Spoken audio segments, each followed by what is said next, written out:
The Democratic candidates for president gather here to debate in the Spalding Auditorium at Dartmouth College.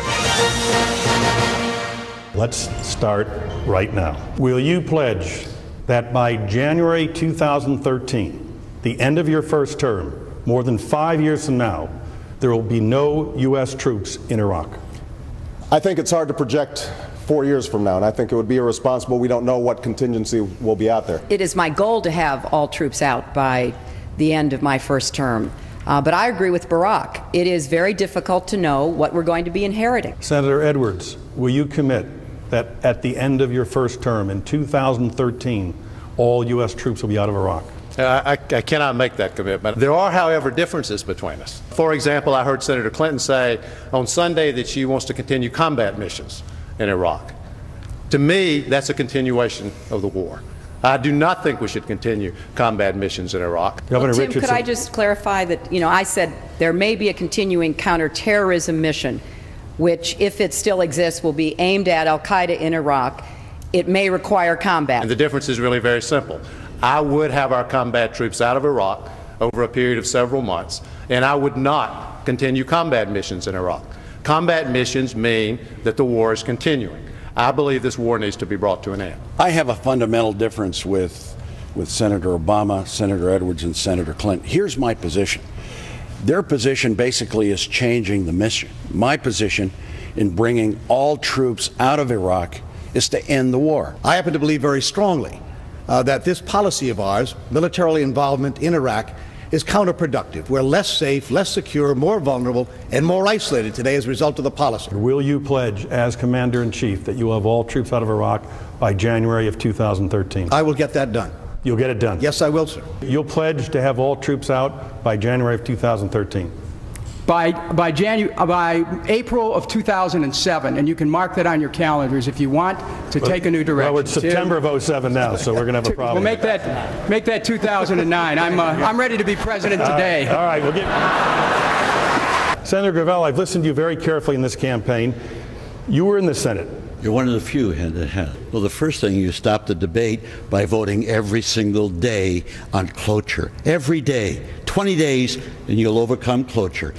The president vetoes the law. It comes back to the Congress, and in the House at noon, every single day, you vote to override the president's veto. And in 40 days, the American people will have weighed in, put the pressure on those. You tell me that the votes aren't there, you go get them by the scruff of the neck. That's what you do. You make them vote.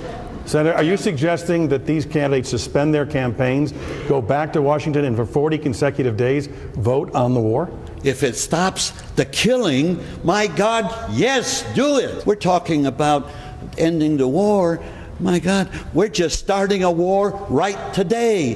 There was a vote in the Senate today. Joe Lieberman, who authored the Iraq resolution, has authored another resolution, and it is essentially a fig leaf to let George Bush go to war with Iran. And I want to congratulate Biden for voting against it, Dodd for voting against it, and I'm ashamed of you, Hillary, for voting for it. You're not going to get another shot at this, because what's happened, if this war ensues, we invade, and they're looking for an excuse to do it. And Obama was not even there to vote. Senator Clinton, I want to give you a chance to respond.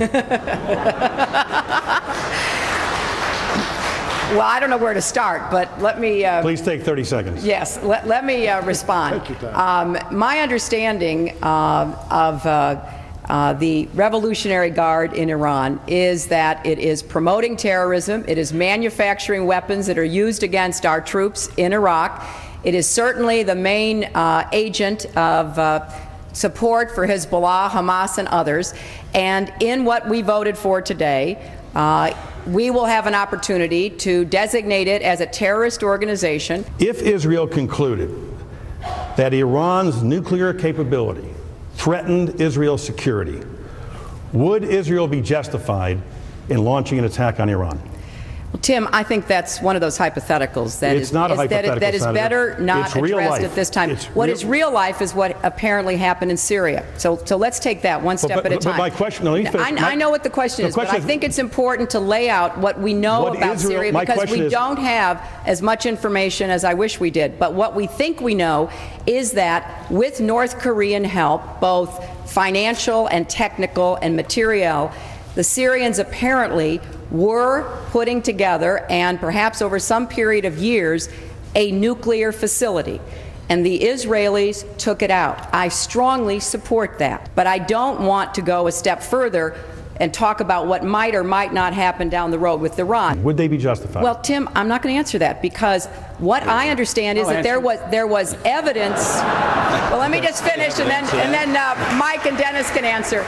But there was evidence of a North Korea freighter coming in with supplies. There was intelligence and other kinds of verification.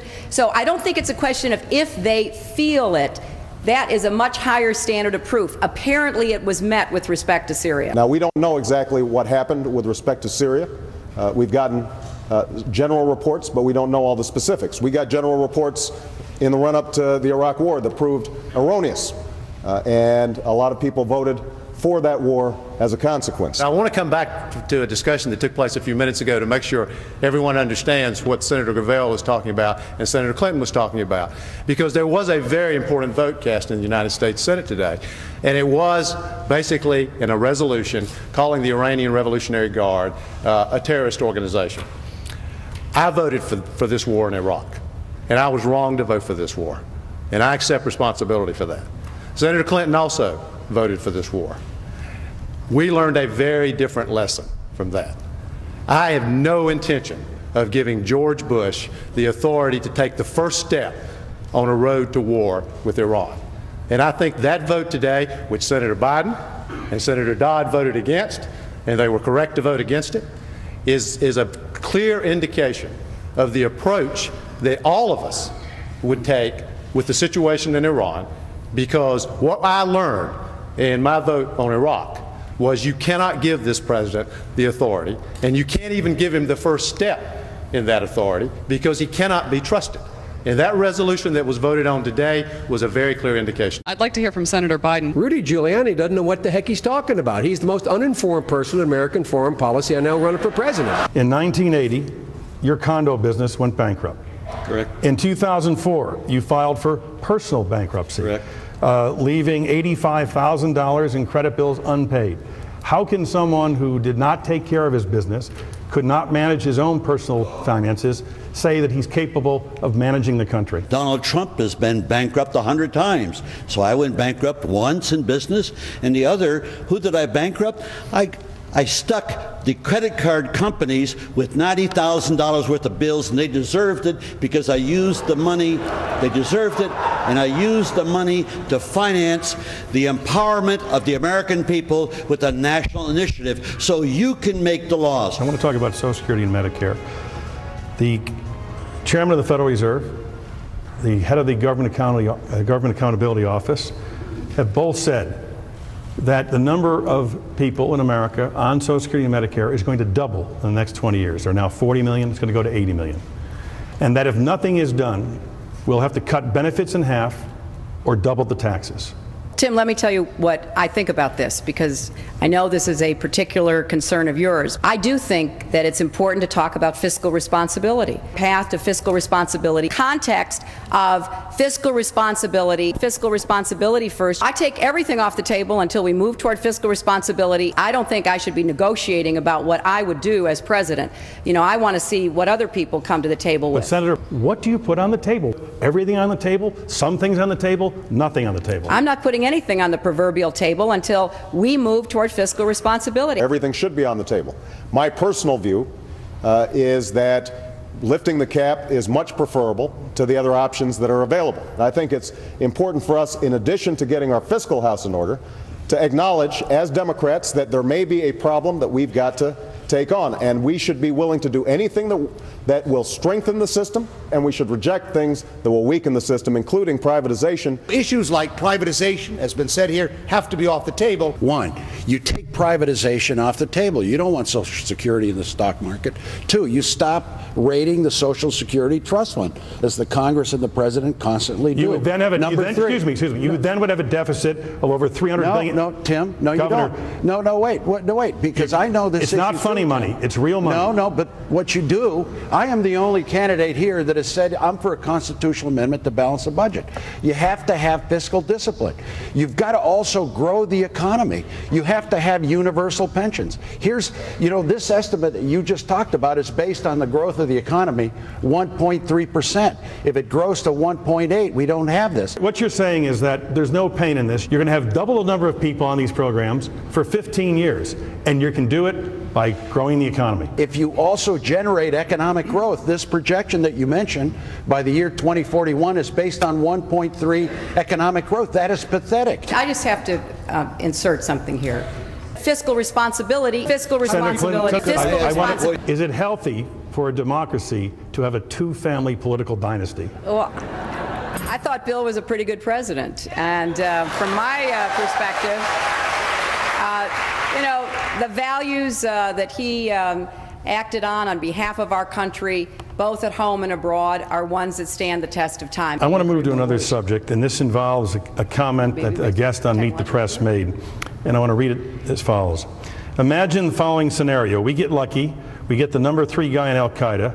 We know there's a big bomb going off in America in 3 days, and we know this guy knows where it is. Don't we have the right and responsibility to beat it out of him? You could set up a law where the president could make a finding or could guarantee a pardon. Should there be a presidential exception to allow torture in that kind of situation? As a matter of policy, it cannot be American policy, period.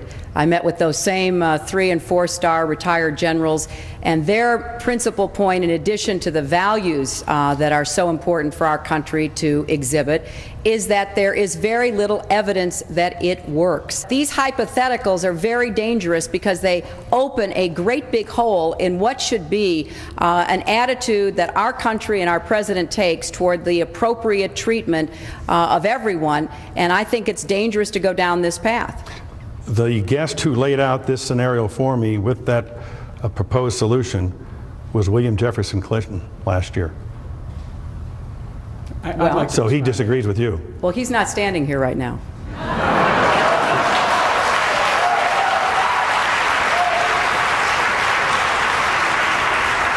So there is a disagreement. Well, I'll talk to him later.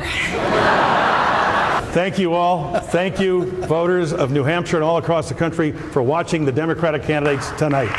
Good night.